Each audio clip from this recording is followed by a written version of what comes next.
Good morning, student. Again, we will come in next class. Now, today we will discuss about the exercise 11.4 of algebra. 11.4 is a statement is given and we have to find a equation. आपके पास statement given है, statement के according we have to solve how an equation be formed. तो question first is given. Take and answer the following question. आपको statement के behalf पे आपको उसका answer बताना है। कह रहा है Sarita take the Sarita present age to be Y square. तो सरिता प्रेजेंट एज कितना दिया? The present age of the Sarita is Y years. अब उसके अकॉर्डिंग एक क्या करा है, what will be her age after 5 years from now. आज से 5 साल बाद उसका एज क्या होगा? When a question come after from the now her age we always add the that given age। हम बोले अगर किसी बच्चे का एज अगर 5 years है तो 2 साल बाद उसका एज कितना होगा? 5 + 2। आफ्टर के लिए हमेशा प्लस करते हैं, बिफोर और एगो के लिए हमेशा माइनस करते हैं। It is clear.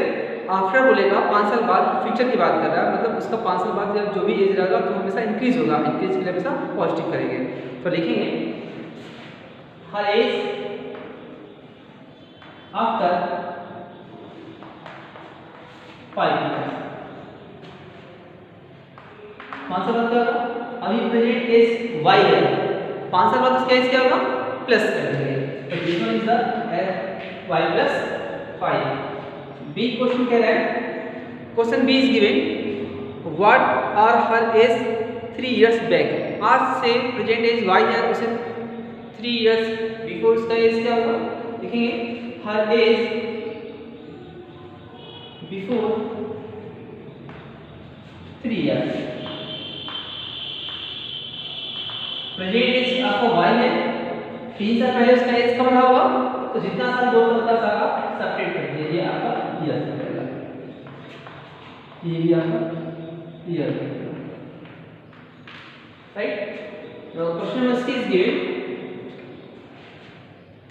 Sarita's grandfather is 6 times her age।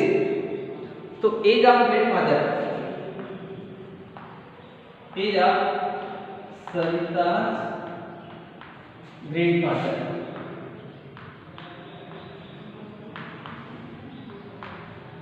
सरिता के ग्रैंडफादर का एज क्या होगा? बोला हर grandfather is 6 times।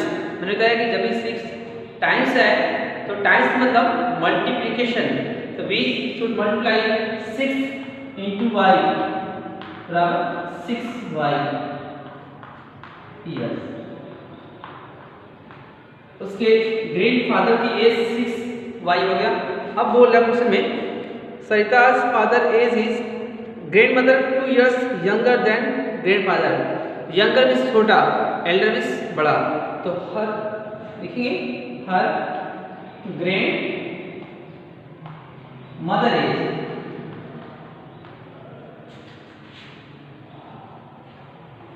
Her grandmother age बोल रहा है कि क्वेश्चन दिया 2 years younger than grandfather.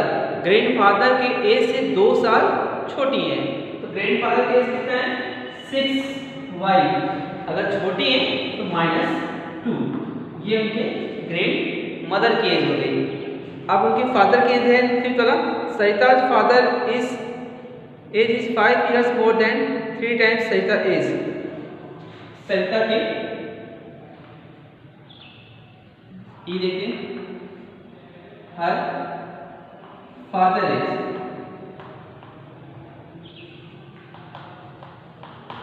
Sarita के फादर का क्वेश्चन में given her father age is 5 years more, मतलब 5 साल ज्यादा है किससे? 3 times सरिता के। सरिता का एज क्या है? 3 times। टाइम्स मतलब क्या होता है? मल्टीप्लाई। सरिता के एज के 3 times से कितने ईयर्स ज्यादा है? 5 years प्लस को 5 करना है। ये उसके फादर की एज होगी। It is clear. तो जैसा आपको स्टेटमेंट दिया है उस स्टेटमेंट के बिहाफ पे आपको इसको बस वैल्यू को रख के सॉल्व करना है। आफ्टर के लिए हमेशा पॉजिटिव करेंगे और बिफोर या फिर एगो के लिए हमेशा पॉजिटिव करेंगे। तो ये आपका क्वेश्चन नंबर फिर फर्स्ट का हो गया। सेकंड चेक करते हैं। सेकंड क्वेश्चन में गिवन है एक रेक्टेंगुलर हॉल है जिसका लेंथ और ब्रेथ आपको फाइंड करना है। बोला है the length of the rectangular hall is 4 meter more than the 4 meter less than 3 times of the breadth. उसका लेंथ है वो 4 मीटर लेस कम है उसके ब्रेथ के 3 टाइम्स से। तो ब्रेथ आपने बी मान लिया, उसका लेंथ क्या होगा आपको बोला है 4 मीटर कम, मतलब 4 मीटर कम है, इससे लेंथ ब्रेथ के 3 टाइम्स से। तो ब्रेथ के 3 टाइम्स ये हो गया 3 टाइम्स मतलब 3 इंटू बी, उससे कितना कम है आपका बोला है 4 मीटर, तो -4 या मीटर। इसलिए ब्रेथ आपको बी माने तो बोला जो लेंथ है उसके ब्रेथ के 3 टाइम्स मतलब 3 इंटू बी से 4 मीटर लेस, जितना लेस माइनस कर देंगे ये आपको क्वेश्चन नंबर 4 हो जाएगा। सेम सी वाला है, छोड़ दे रहे हैं। क्वेश्चन नंबर डी देखते हैं जो इसी का तो डी में बोला है कि 3 गर्ल्स आपको बोला है Meena, Beena and Leena they are the climbing on the hills. बोल रहे क्वेश्चन गिवन है कि मीना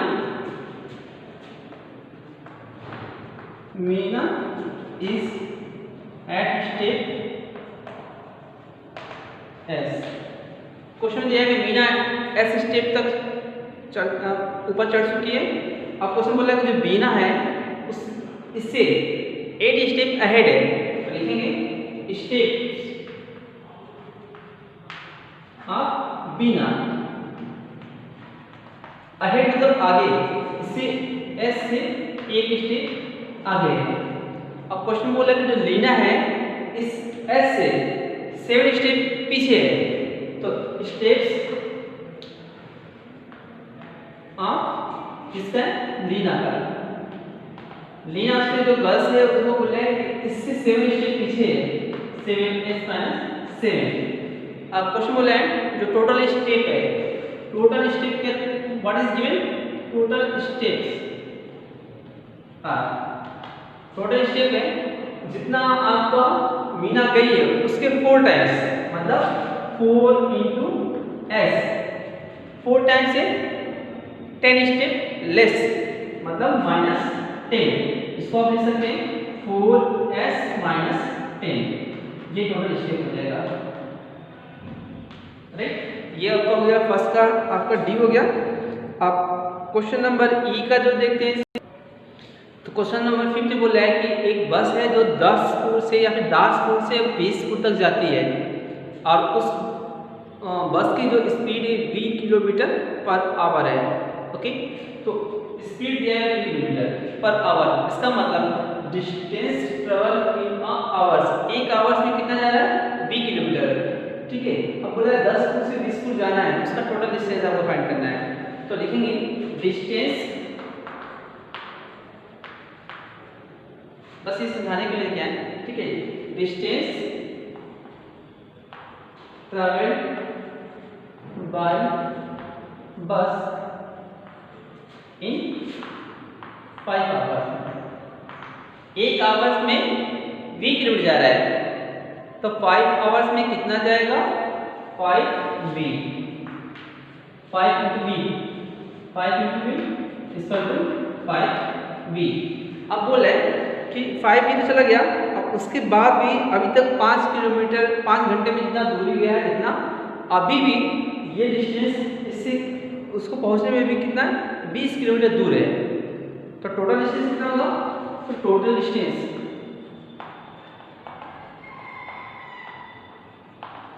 इतना 5v का डिस्टेंस चल दिया है, अभी कितना रिमेनिंग है 20, जो रिमेनिंग है उसको हम क्या कर सकते हैं प्लस ऐड करेंगे, ये टोटल डिस्टेंस रहेगा।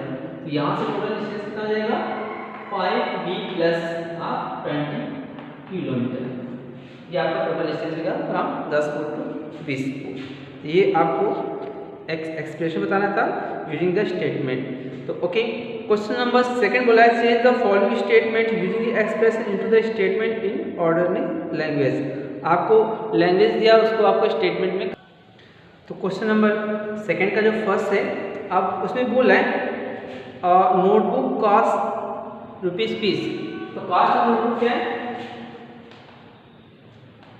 Cost of notebook P rupees। आपको बताना है कि जो बुक कॉस्ट 3P, इसको आपको इक्वेशन में निकालना लिख सकते हैं। तो ये कॉस्ट ऑफ नोटबुक है तो लिख सकते हैं cost of book, cost of book is 3 times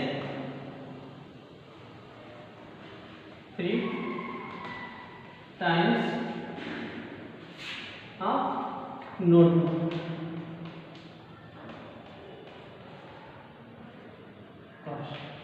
ये आपको ये 3P स्टेटमेंट मैंने लिख दिया क्या।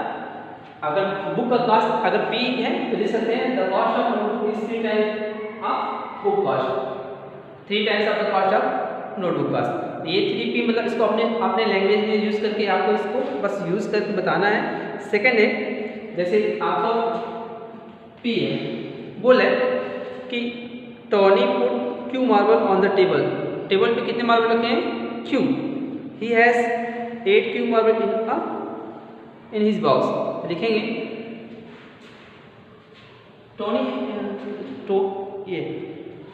टोनी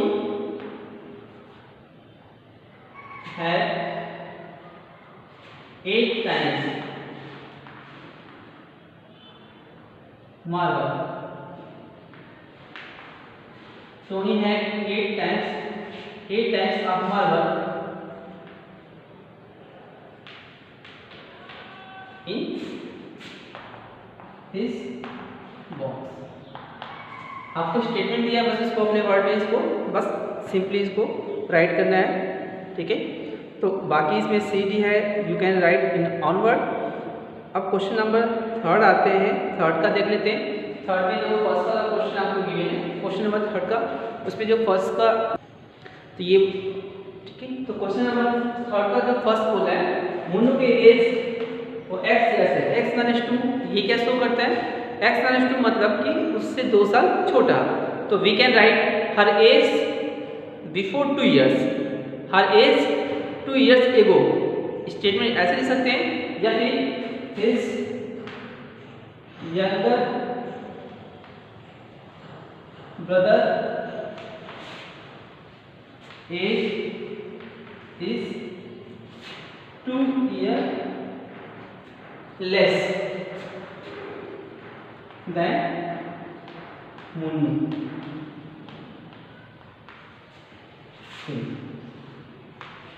ये लिख सकते हैं। या फिर हर एज बिफोर 2 इयर्स। तो they are the different situation you can write in your own word. ये हो जाएगा। बी का देख लेते हैं। आपको क्वेश्चन नंबर बी जो दिया है, सरिता के एज y इयर्स है, तो y + 7 लिख सकते हैं हर age after 7 years, her age after 7 years ये हो सकता है। या फिर वी कैन राइट हर ये उसका एल्डर होगा, her elder sister age will be 7 years more than Sarita age. तो there are so many condition you can write in your own word। जैसे y + 4/2 है, y + 4/4 हो से 2 इस सकते हैं। his brother is okay, his brother is b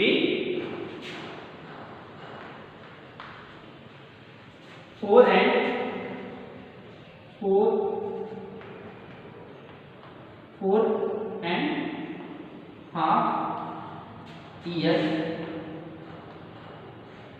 His brother is 4.5 years more than Sarita is।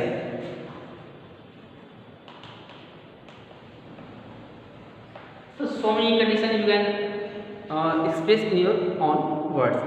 इस तरह से ये एक्सरसाइज खत्म हो गया। आप अपने से ट्राई करिएगा। हम आते हैं व्हाट इज द इक्वेशन की तरफ, इक्वेशन नेक्स्ट चैप्टर की तरफ। तो नेक्स्ट है हम तीसरी का what can equation. A equation consist variable and number with equal sign. तो हम बोल सकते हैं equation is the situation which represent with the help of we can find the value of the given variable। उसमें हमेशा जैसे मान लेते हैं 2x plus 5 is equal to 0 होगा, तो ये आपका 0 होगा, कुछ भी हो सकता है, 8 भी हो सकता है, तो ये आपका इक्वेशन होगा। इक्वेशन में वेरिएबल, कोएफिशिएंट एंड कांस्टेंट, तो we can say the collection of number of coefficient, constant and variable is equal to the sign are mention is known as the, ये आपका इक्वेशन होगा। इक्वेशन होगा तो वहाँ पे इक्वल का sign, it is compulsory, it must be here. अगर suppose 2x plus 5 अगर ग्रेटर लगा दें 8 या फिर 2x plus 5 लेस देन 8 लगाएं, तो ये दोनों कंडीशन आपका इक्वेशन नहीं रहेगा, नॉट इक्वेशन। इक्वेशन में हमेशा इक्वल साइन होना चाहिए, ये दोनों साइन अगर है तो वो आपका इक्वेशन नहीं कहलाएगा। तो यू शुड राइट, ठीक है। तो आपके माइंड में होना चाहिए कि हमेशा उसमें वेरिएबल, कांस्टेंट, कोएफिशिएंट के साथ साथ आपका इक्वल साइन होना चाहिए, तभी वो इक्वेशन कहलाएगा, अदरवाइज वो इक्वेशन नहीं कहलाएगा। इसमें LHS और RHS की वैल्यू रख के हम बार बार चेक करते हैं। अगर आपका इक्वेशन अगर होगा तो x की वैल्यू के लिए LHS में जो वैल्यू रखेंगे, अगर सॉल्व करने पर अगर RHS की वैल्यू आ गया तो वो x का क्या कहलाएगा, सॉल्यूशन कहलाएगा, या फिर इसको सिंप्लीफाई करने में जो इसका रिजल्ट आता है x का, वो उसका सॉल्यूशन कहलाता है।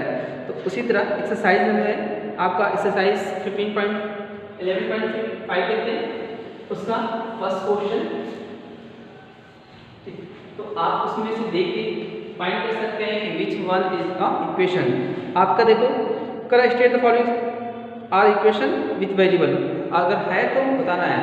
ए यस, ये आपका equation, yes it is equation, it is an equation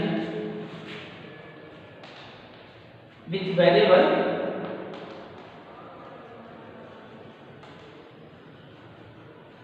x। तो फर्स्ट वाले में क्या वेरिएबल है, x। बी वाला इक्वेशन नहीं है, बी क्योंकि लेस देन और लेस देन का साइन दिया है, so it is not possible. C भी नहीं है, बिकॉज सी में कहीं वेरिएबल दिख नहीं रहा है, तो इक्वेशन में वेरिएबल होना कंपलसरी है, ठीक है। अगर 4 डिवाइडेड 2 करते हैं, ये 2 आएगा, बट ये equation not equation. Why? Because there is no any variable. Equation में वेरिएबल होना चाहिए, वो अननोन वेरिएबल का हम सॉल्यूशन फाइंड करते हैं उस इक्वेशन के थ्रू से। आपका डी भी नहीं है, आपका ई है, ई में ई भी सेम, ई भी है, सेम कंडीशन, ई का भी सेम है, एफ भी है, एफ भी है, सेम कंडीशन। और आपका जी नहीं है, लेस देन का साइन है, एच है, H yes it is an equation with variable N. इसमें एन वेरिएबल है, आई नहीं है क्योंकि इसमें आई में वेरिएबल नहीं है, और पी आपका जे आप पूछ सकते हैं, जे में होगा यस, ये भी होगा विथ वेरिएबल पी, क्योंकि इसमें पी एक वेरिएबल है। उसी तरह से के में भी है, K with variable Y, with variable Y होगा, और आपका इसमें से ओ वाला है, ओ भी होगा, ठीक है, ओ yes with variable x.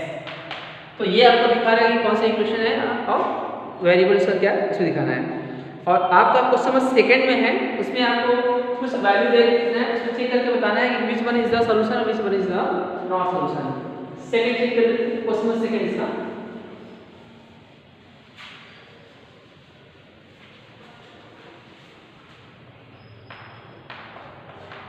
Second आपका दिया है, आपको डिफरेंट इक्वेशन दिए हैं, आपको बताना है क्या उसके सॉल्यूशन है कि नहीं है।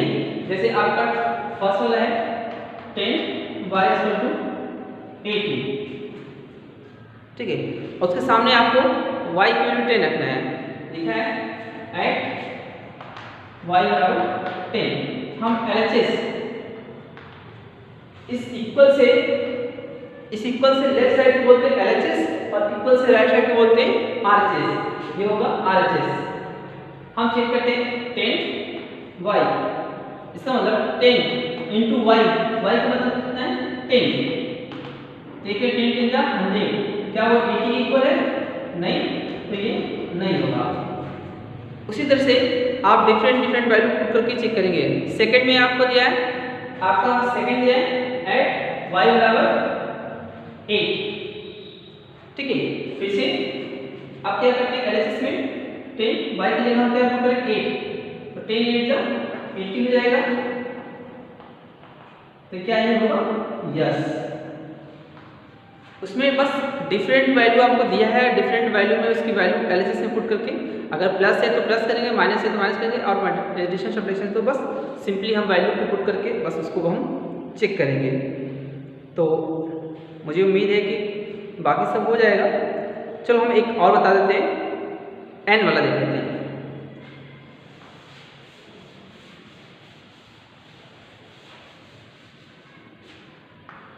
n है, n आपका दिया है p + 3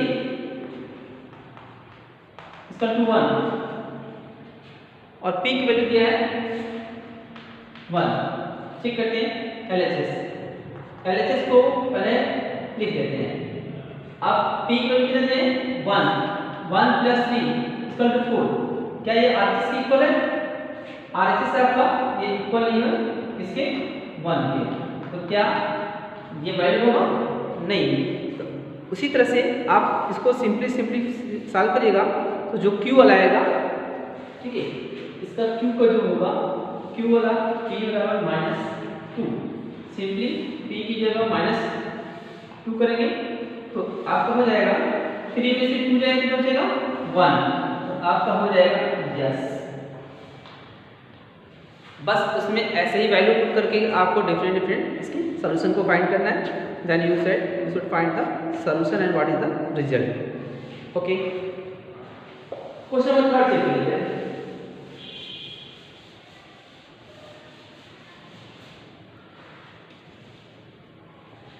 ठीक है, क्वेश्चन नंबर 3।